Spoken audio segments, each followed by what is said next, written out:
results to be expected by the aggressive investor.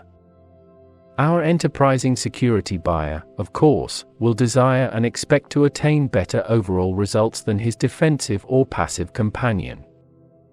But first he must make sure that his results will not be worse. It is no difficult trick to bring a great deal of energy, study, and native ability into Wall Street and to end up with losses instead of profits. These virtues, if channeled in the wrong directions, become indistinguishable from handicaps.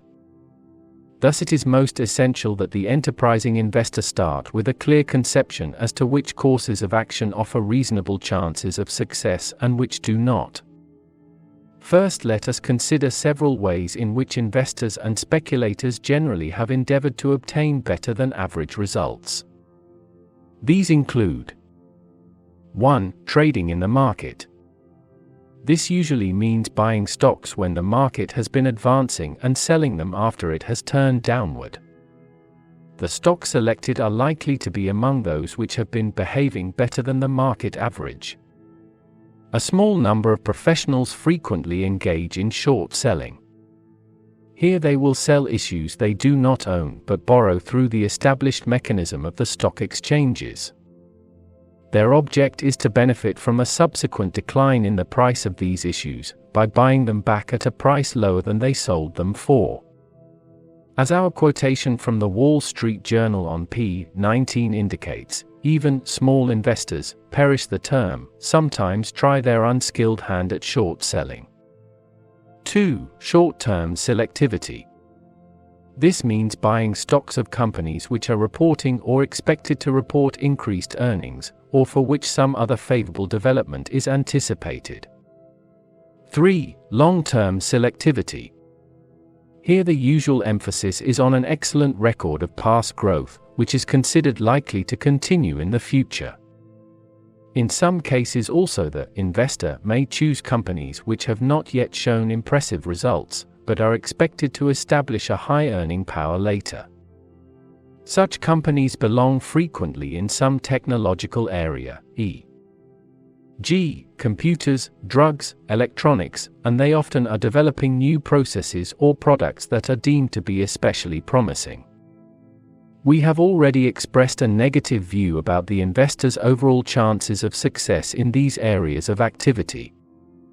The first we have ruled out, on both theoretical and realistic grounds, from the domain of investment.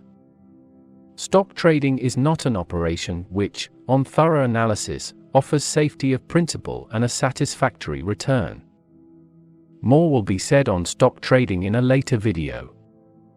In his endeavor to select the most promising stocks either for the near term or the longer future, the investor faces obstacles of two kinds, the first stemming from human fallibility and the second from the nature of his competition. He may be wrong in his estimate of the future, or even if he is right, the current market price may already fully reflect what he is anticipating. In the area of near-term selectivity, the current year's results of the company are generally common property on Wall Street. Next year's results, to the extent they are predictable, are already being carefully considered. Hence the investor who selects issues chiefly on the basis of this year's superior results, or on what he is told he may expect for next year, is likely to find that others have done the same thing for the same reason. In choosing stocks for their long-term prospects, the investor's handicaps are basically the same. The possibility of outright error in the prediction, which we illustrated by our airlines example on p. 6, is no doubt greater than when dealing with near-term earnings. Because the experts frequently go astray in such forecasts, it is theoretically possible for an investor to benefit greatly by making correct predictions when Wall Street as a whole is making incorrect ones. But that is only theoretical. How many enterprising investors could count on having the acumen or prophetic gift to beat the professional analysts at their favorite game of estimating long-term future earnings?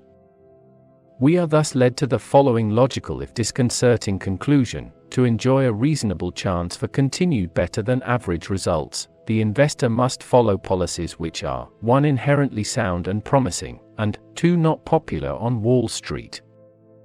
Are there any such policies available for the enterprising investor? In theory, once again, the answer should be yes, and there are broad reasons to think that the answer should be affirmative in practice as well. Everyone knows that speculative stock movements are carried too far in both directions, frequently in the general market and at all times in at least some of the individual issues. Furthermore, a common stock may be undervalued because of lack of interest or unjustified popular prejudice. We can go further and assert that in an astonishingly large proportion of the trading in common stocks,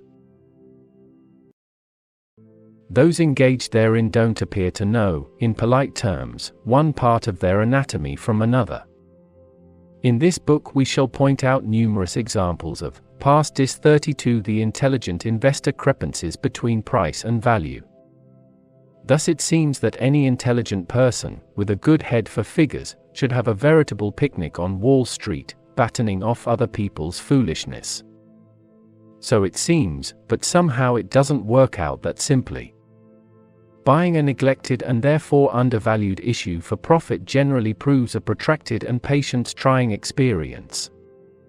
And selling short a too popular and therefore overvalued issue is apt to be a test not only of one's courage and stamina but also of the depth of one's pocketbook. The principle is sound, its successful application is not impossible, but it is distinctly not an easy art to master. There is also a fairly wide group of special situations, which over many years could be counted on to bring a nice annual return of 20% or better, with a minimum of overall risk to those who knew their way around in this field. They include intersecurity arbitrages, payouts or workouts in liquidations, protected hedges of certain kinds. The most typical case is a projected merger or acquisition which offers a substantially higher value for certain shares than their price on the date of the announcement. The number of such deals increased greatly in recent years, and it should have been a highly profitable period for the cognoscenti. But with the multiplication of merger announcements came a multiplication of obstacles to mergers and of deals that didn't go through. Quite a few individual losses were thus realized in these once reliable operations. Perhaps, too, the overall rate of profit was diminished by too much competition. The lessened profitability of these special situations appears one manifestation of a kind of self-destructive process, akin to the law of diminishing returns, which has developed during the lifetime of this book. In 1949 we could present a study of stock market fluctuations over the preceding 75 years, which supported a formula, based on earnings and current interest rates, for determining a level to buy the DJIA below its central, or intrinsic, value, and to sell out above such value. It was an application of the governing maxim of the Rothschilds, buy cheap and sell dear. And it had the advantage of running directly counter to the ingrained and pernicious maxim of Wall Street that stocks should be bought because they have gone up and sold because they have gone down. Alas, after 1949 this formula no longer worked. A second illustration is provided by the famous Dow theory of stock market movements, in a comparison of its indicated splendid results for 1897, 1933 and its much more questionable performance since 1934. A third and final example of the golden opportunities not recently available, a good part of our own operations on Wall Street had been concentrated on the purchase of bargain issues easily identified as such by the fact that they were selling at less than their share in the net current assets, working capital alone, not counting the plant account and other assets, and after deducting all liabilities ahead of the stock. It is clear that these issues were selling at a price well below the value of the enterprise as a private business. No proprietor or majority holder would think of selling what he owned at so ridiculously low a figure. Strangely enough, such anomalies were not hard to find. In 1957 a list was published showing nearly 200 issues of this type available in the market. In various ways practically all these bargain issues turned out to be profitable, and the average annual result proved much more remunerative than most other investments.